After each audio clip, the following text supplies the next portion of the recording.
এই চপটা একবার যদি খাও দোকান থেকে চপ কিনে খাওয়া ভুলে যাবে। ডিম চিংড়ির চপ। এবার চলো রেসিপিটা আগে শেয়ার করে দিই।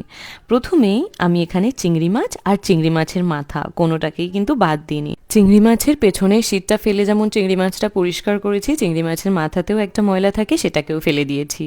এইবার পরিষ্কার করে নেওয়া চিংড়ি মাছের মাথার মধ্যে রসুন আর কিছু কাঁচা লঙ্কা দিয়ে বেটে নেব। এখানে আদাও দিতে পারো, আদাটা আমার কাছে আগে থেকেই বাটা ছিল।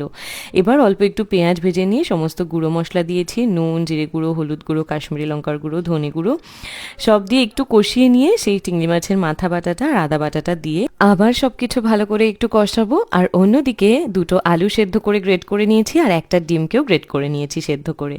এইবার সেই সেদ্ধ আলুটা আর গ্রেট করা ডিমটা দিয়ে সব কিছু একসাথে খুব ভালো করে মেশাতে থাকবো। এই চপটার স্বাদ কোনো দোকান থেকে কিনে খাওয়া চপের স্বাদের সাথে একদম গোলানো যাবে না, ভীষণ সুন্দর হয়। নামানোর আগে একটু গরম মশলা দিয়ে নামিয়ে নিলে পুরটা আমাদের রেডি।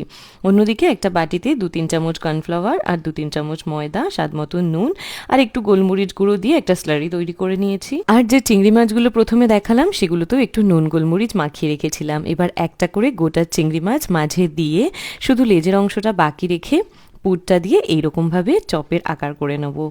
এইবার কর্নফ্লাওয়ার স্লারিতে কোট করে আমি ডাবল কোটিং করছি ব্রেড ক্রাম দিয়ে।